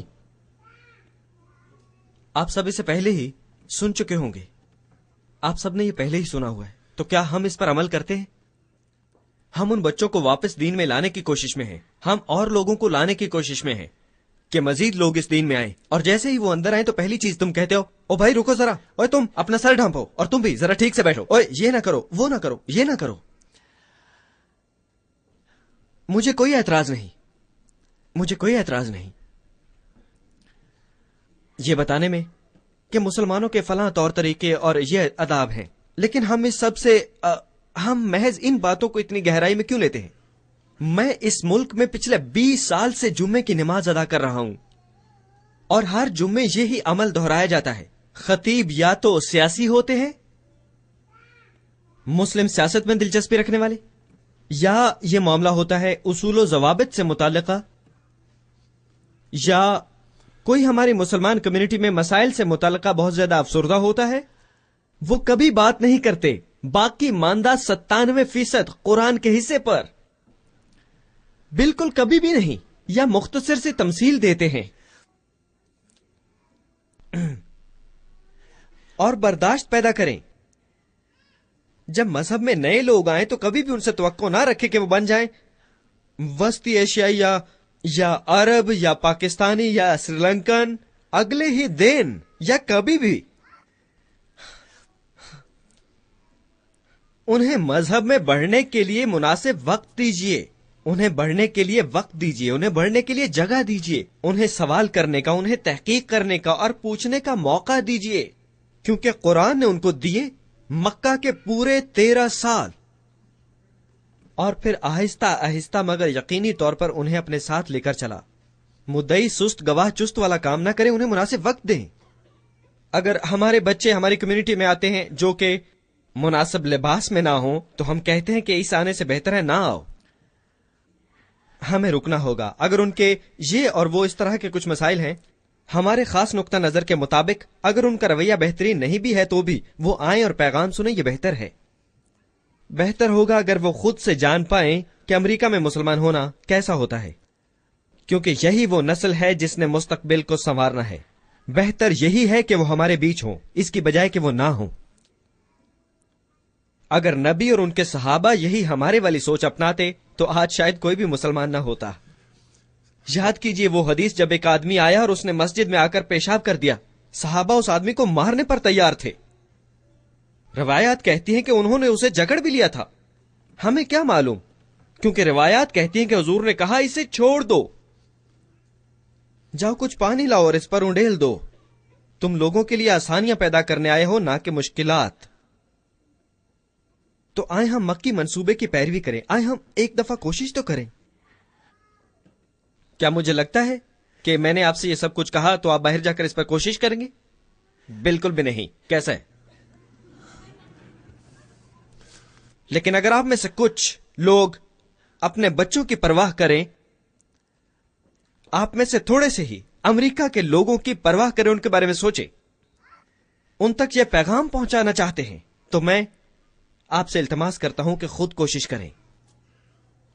ایک مسجد بنائیں، چاہے یہ کتنی چھوٹی ہو، آپ اسے جو کچھ بھی کہیں، بنائیں اسے، تاکہ وہ لوگ جو بے اعتمادی محسوس کرتے ہیں اس روایتی مسجد میں آنے سے، تو وہ لوگ وہاں پر آ سکیں گے اسلام کے پیغام کو سننے کے لیے اور نماز پڑھنے، چاہے وہ اس میں ماہر نہ بھی ہوں، چاہے ان میں آپ کے مطابق بہت سے نقائص بھی موجود ہوں۔ اس سے قطع نظر کہ آپ کچھ بھی دیکھیں، آپ ایسا ایک منصوبہ بنائیں جس میں ہم وہ مکی منصوبے پر عمل کر سکیں۔ کیا یہاں پر میری اس تقریر کا مخاطب مسجد کا امام ہے؟ نہیں، کیونکہ جو کچھ میں نے کہا وہ کبھی نہیں کریں گے۔ کیا میں امریکہ کے حکمرانوں سے بات کر رہا ہوں؟ نہیں، بالکل نہیں، کیونکہ ان کے پاس حکومت اور کرسی سنبھالنے سے فرصت نہیں۔ میں والدین سے بات کر رہا ہوں، میں بات کر رہا ہوں ان سے، ان چند نوجوان مرد اور عورتوں سے جو کہ یہاں پر موجود ہیں، میں بات کر رہا ہوں اس دوسری نسل سے، میں بات کر رہا ہوں نو مسلموں سے۔ برائے مہربانی بس اسے کیجئے، اور باقی کی ساری کمیونٹی ان لوگوں کو ڈانٹ ڈپٹ کرنے کی بجائے، ان لوگوں کے خلاف شکایات کرنے کی بجائے، ان لوگوں کے خلاف مختلف افواہیں پھیلانے کی بجائے، آپ کو چاہیے کہ ان لوگوں کی مدد کریں، ان لوگوں کی مدد کیجئے، اور یہ جان لیجئے کہ وہ لوگ ایک مشن پر ہیں، اور مشن یہ کہ اس پیغام کو ایک عظیم کمیونٹی میں پھیلایا جائے۔ جانتا ہوں کہ آپ میں سے کچھ لوگ اس کو برداشت نہیں کر سکتے، اور میں یہ سمجھ سکتا ہوں، جیسا کہ ہیری ٹرومن کہا کرتا تھا، اگر تم ایسے ماحول میں نہیں رہ سکتے اگر تم تپش نہیں سہ سکتے تو کچن سے باہر رہو، مگر ان لوگوں کے لیے جو کہ تپش کو برداشت کر سکتے ہیں اور جو حقیقی امریکیوں کے ساتھ کام کرنے کے لیے تیار ہیں اور صبر کا مظاہرہ کریں، برداشت دکھائیں اور دانش مندی اور اس منصوبے پر عمل کریں جس پر اللہ نے مکہ کے لوگوں سے عمل کروایا اور اسلام کا پیغام دنیا بھر میں پھیلا، تو ان لوگوں کے لیے جو اس میں آنا چاہتے ہیں اور اس پر اپنا وقت صرف کرنا چاہتے ہیں، طاقت، کوشش اور پیسہ لگانا چاہتے ہیں، جو اخباروں میں ہمارے اشتہار چھپوائیں اور لوگوں تک اس پیغام کو پھیلائیں، مہربانی سے اگر آپ لوگ ان کی مدد نہیں کرنا چاہتے تو کم از کم ان کے راستے میں بھی مت آئیے گا۔ اور بھی بہت سی باتیں تھی تو کہنے کی، لیکن آپ لوگ بہت تھکے ہوئے لگ رہے ہیں میری طرح۔ تھینک یو سو مچ۔ کم از کم آپ نے مجھے سنا تو، اور میری دعا ہے کہ اللہ آپ کو اور آپ کے بچوں کو اور ان کے بچوں کے بچوں کو بھی نوازے۔ اور السلام علیکم ورحمۃ اللہ۔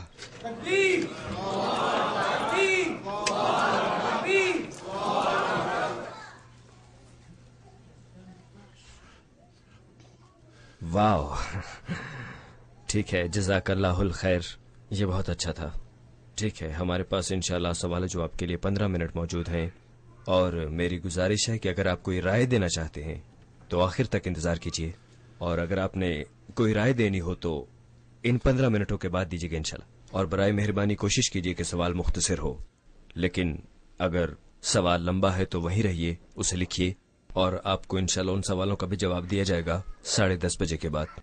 میں یہاں پہ ایک بات کہنا چاہتی ہوں، مختصر سوال کیجیے گا، کوئی بیان نہ دیجیے گا۔ اگر آپ بیانات دیں گے تو مجھے آپ کو راستے میں ہی روکنا پڑے گا، کیونکہ اس طرح ہم اپنا کام ختم نہیں کر پائیں گے۔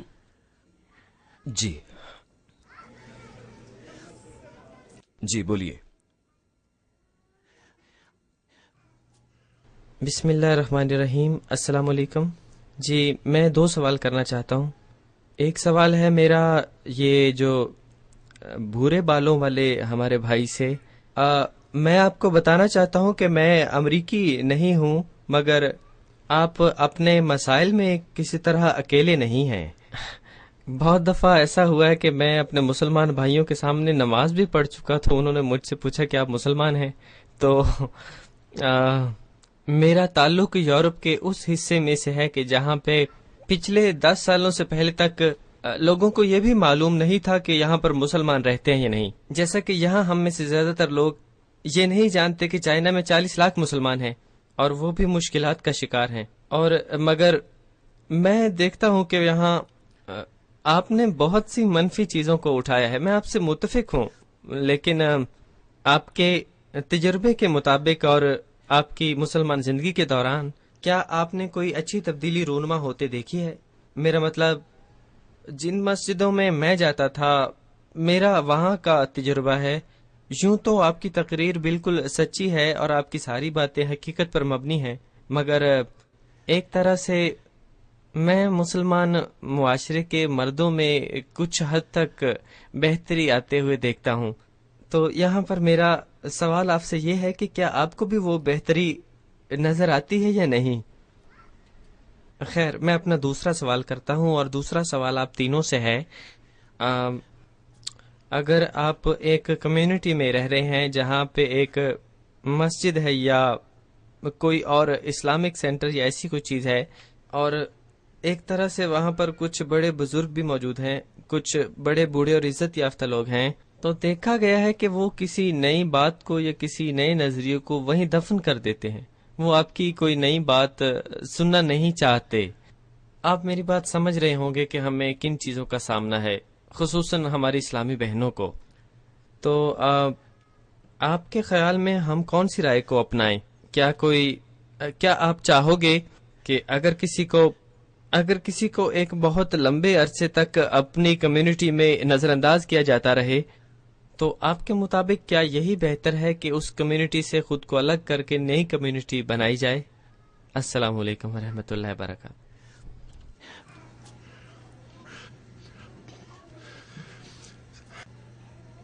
نہیں، کوئی بات نہیں، تھینک یو۔ آپ بس میرے حوالے کر دیں مائکرو فون کو۔ آپ کے پہلے سوال کے بارے میں نے واقعی یقیناً میں نے کچھ تبدیلی دیکھی ہے۔ پچھلے 20 سال سے کمیونٹی میں واقعی کچھ تبدیلیاں دیکھی ہیں میں نے، مگر میری ذاتی رائے کے مطابق یہ کافی سست رفتار تبدیلیاں ہیں، کیونکہ ہمارے بچوں کی تعداد تیزی سے بڑھ رہی ہے۔ میرا مطلب اگر ہمیں مزید کچھ تبدیلی لانے میں مزید 10 سال لگ گئے تو اس سے ہم ایک اور نسل کھو دیں گے۔ میرا مطلب وقت تیزی سے گزر رہا ہے۔ میں اصل میں ڈیمانڈ کر رہا ہوں ایک بہت بڑی اور ایک واضح تبدیلی جو ہم لائیں، اس کی واقعی ضرورت ہے۔ جہاں تک دوسرے سوال کا تعلق ہے تو میں ان دونوں کو کہوں گا کہ یہ جواب دیں۔ جیسا کہ میں نے اپنی تقریر میں کہا، میں نے زیادہ زور تقسیم پر نہیں دیا۔ میرا مطلب تھا کہ آپ کمیونٹی میں رہ کر کچھ نئی تنظیمیں، کچھ نئے ادارے بنائیں جو کمیونٹی کے ساتھ مقابلہ نہ کریں، مگر امید تو یہی ہے کہ وہ کمیونٹی کے ساتھ کام کریں، لیکن ہو سکتا ہے وہ آپ کی اس طرح سے مدد نہ کریں، مگر ایک اور طرح سے آپ ایک ماسٹر منصوبہ بنا سکتے ہیں جو کہ مکہ پلان کو سامنے رکھ کے بنایا گیا ہے، اور امید ہے کہ لوگ آپ کی سپورٹ کریں۔ اگر آپ اس طرح کا کوئی کام کر سکیں تو یہ کافی مددگار ہوگا، لیکن میں اسے ایک متبادل کمیونٹی کے طور پر نہیں دیکھتا، بلکہ میں اسے کمیونٹی کا ایک حصہ سمجھتا ہوں جو کہ لازمی ہے یہاں امریکہ میں ہمارے مشن کے لیے۔ بسم اللہ الرحمن الرحیم۔ بلا شبہ میرے پاس دوسرے سوال کا جواب نہیں ہے، کیونکہ اس طرح روز نئی کمیونٹیاں بننے لگیں۔ جی واقعی آپ کو یاد ہوگا کہ میں نے کہا تھا کہ اللہ تعالیٰ ہمیں اپنے منصوبے کے مطابق چلاتا ہے اور ہمیں مختلف طرح کے لوگوں کے ساتھ ملواتا ہے، اور اکثر دیکھا گیا ہے کہ ان کی نیت اچھی ہوتی ہے لیکن کسی نہ کسی چیز کی کمی ہوتی ہے، جیسے کہ علم، یا وہ جاہل ہوتے ہیں یا ان کی صحیح رہنمائی نہیں کی ہوتی۔ انہیں کسی ایسے کی ضرورت ہوتی ہے جو انہیں سکھا سکے اور ان کے ساتھ صبر بھی کر سکے، اور یہ کام بھی اس عظیم خدائی منصوبے کا ایک حصہ ہی ہے۔ مگر البتہ کچھ ایسے معاملات ہوتے ہیں جن میں آپ کے پاس کوئی راہ نہیں ہوتی، کیونکہ آپ کو لگتا ہے کہ اس آدمی سے بات کر کے آپ محض اپنی توانائی اور وقت ضائع کر رہے ہیں، مگر ایسے معاملات شاذ و نادر ہوتے ہیں۔ آپ کو بڑی احتیاط کرنی چاہیے، اور یہ کسی کے بس کی بات نہیں کہ ایسے فیصلے خود کر سکے۔ اسلام میں اتحاد بہت ہی اہمیت کا حامل ہے، اور ہمیں اس کے بارے بہت محتاط ہونا چاہیے، اس کے ساتھ کھیلنا نہیں چاہیے۔ تو اگر آپ کو اپنی کمیونٹی میں کوئی مسائل درپیش ہیں، انہیں حل کرنے کی کوشش کریں، خدا سے مدد مانگیں اور صبر کا مظاہرہ کریں۔ صبر کریں اور خدا اس میں آپ کی مدد ضرور کرے گا۔ یہاں تک کہ کوئی بہت ہی سنجیدہ انوکھا معاملہ ہو تو پھر آپ کچھ نہیں کر سکتے، واللہ عالم۔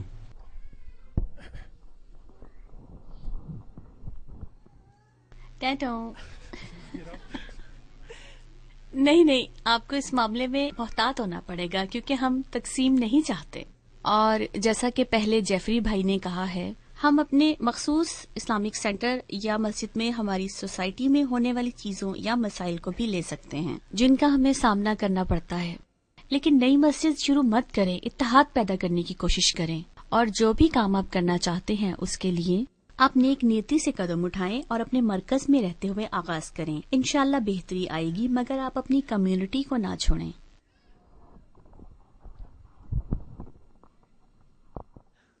جیفری لینگ بھائی، آج رات آپ نے ہمیں بڑا دکھی کر دیا ہے اور آپ نے ہمارا دل توڑ دیا ہے، اور اسلام کے بارے میں اپنے بھائیوں کی جہالت اور غرور دیکھ کر ہمیں بڑا دکھ ہوا، اور میرے خیال میں وہ بھول گئے ہیں کہ قرآن میں صرف ایک عورت کا نام آیا ہے، یعنی مریم، اور نبی پاک نے بھی اپنی بہت سی احادیث میں بیان فرمایا ہے کہ خواتین کی عزت کس طرح کی جائے۔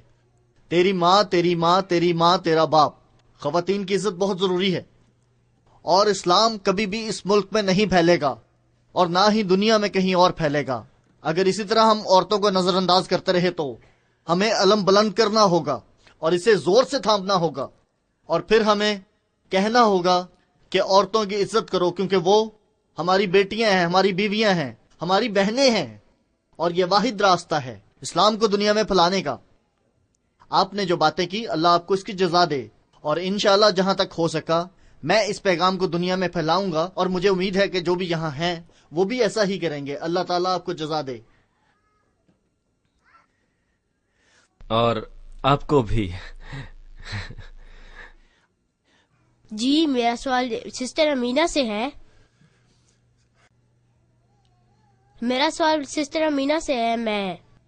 آج آپ نے ہمیں کافی سوچنے پر مجبور کیا ہے، اور میرا سوال یہ ہے کہ فرض کریں ہم اپنا جائزہ لیتے ہیں اور ہم دیکھتے ہیں کہ ہم کافی زیادہ علمی مشکلات میں گھرے ہوئے ہیں، کیا آپ ہمیں ہماری بہتری کے لیے کوئی خاص آئیڈیا دے سکتے ہیں؟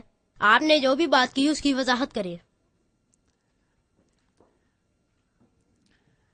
یہ میری زندگی میں مجھ سے پوچھے گئے سوالوں میں سے سب سے خوبصورت سوال ہے. مجھے یقین نہیں آ رہا کہ یہ سوال اتنے چھوٹے بچے نے پوچھا ہے. ماشاءاللہ ہمارا مستقبل ضرور روشن ہوگا. اتنے اچھے سوال کو سن کر مجھے واقعی بہت خوشی ہوئی ہے.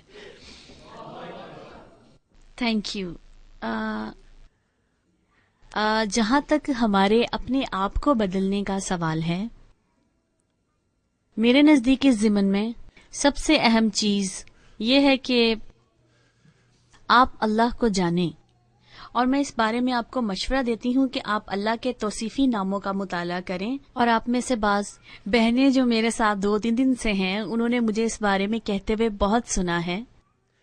مگر اپنی پوری کوشش کیجیے کہ آپ جو کچھ بھی اللہ کے بارے میں سیکھیں اس کا اطلاق کریں اپنے آپ پر، اور دیکھیں کہ یہ کیسے آپ کے رویے اور کردار پر اثر کرتا ہے. مسلمان ہونا اتنی مشکل بات نہیں ہے. یہ مشکل نہیں ہے، بلکہ مسلمان ہونا آسان ہے. ہم خود اسے مشکل بناتے ہیں کیونکہ ہم بوجھ ڈالتے ہیں بہت سی ظاہری اور ماوراتی چیزوں کا، جسے کہ دوسرے لوگ دیکھ سکیں. جیسا کہ آپ اپنا حجاب کیسے باندھتی ہیں، آپ اپنے بال کیسے رکھتے ہیں، آپ کی داڑھی کیسی ہے. جی ہمارے پاس ایسی بہت سی حیران کن چیزیں ہیں جن سے ہم یہ جانچتے ہیں کہ فلاں فلاں سے بہتر ہے. اس کی داڑھی زیادہ لمبی ہے. ارے یہ ٹوپی پہنتا ہے اور وہ نہیں پہنتا. اور میرے خدا، کل تم نے دیکھا اس نے کس طرح کا ہار پہن رکھا تھا. جب ہم کسی کے باطن کو نہیں دیکھتے، ہم ایک دوسرے کو بہت سختی سے جانچتے ہیں.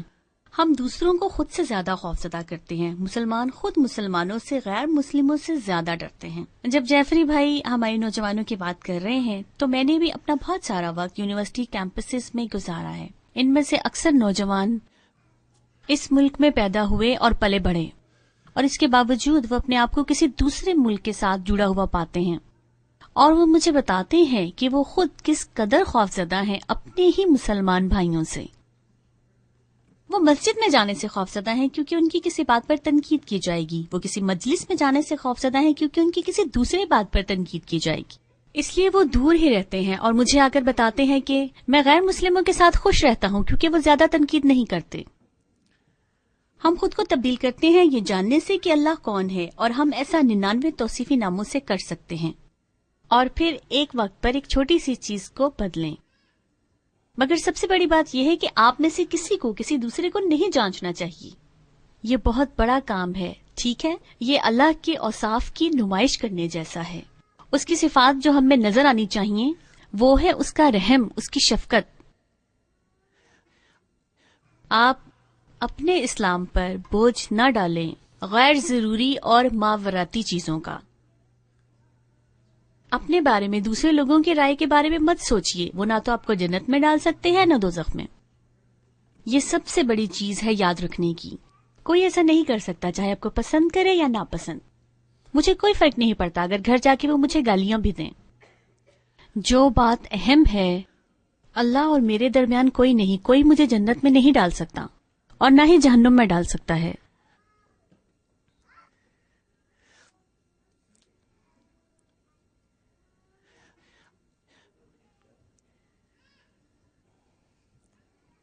السلام علیکم. میں آپ کو بتانا چاہتی تھی کہ میں آپ کے لیکچر میں تھوڑا لیٹ آئی ہوں، لیکن مجھے بہت اچھا لگا. مسٹر جیفری لینگ، میں آپ سے کہنا چاہتی ہوں، میں نے 10 سال پہلے مذہب تبدیل کیا تھا. آپ کی تقریر نے مجھے میرا ذاتی تجربہ یاد دلا دیا. حتیٰ کہ مرد بھی آتے ہیں اور کچھ عرصے تک ہم ان کے چہرے دیکھتے رہتے ہیں اور پھر وہ غائب ہو جاتے ہیں. اور آپ نے واقعی یہاں پہ اس دور کے ایک نازک مسئلے کو اٹھایا ہے. جیسا کہ یہاں پر پاکستانی رہتے ہیں، یہاں پر عرب ہیں اور بہت سے گروپس ہیں، مگر پھر بھی یہاں پر کوئی ایسا گروپ نہیں ہے جو کہ نئے مسلمانوں کی مدد کر سکے. میرے دوسرے مذہب کے بہت سے دوست ہیں جن کی طرف میں دیکھتی ہوں، وہ ہم سے کئی زیادہ اچھا کام کرتے ہیں کمیٹیز بنانے میں اور لوگوں کی اپنی طرف آنے میں رہنمائی کرتے ہیں. ان لوگوں نے اس طرح کے بہت سے گروپس بنا رکھے ہیں. اور ہمارا ایک اور مسئلہ بھی ہے. میں سوالی کی طرف آ رہی ہوں، لیکن مجھے یہ سمجھ نہیں آ رہی ہے کہ ہم اس پر کیسے غلبہ پائیں. اس مسئلے پر میں اور دوسرے بہت سے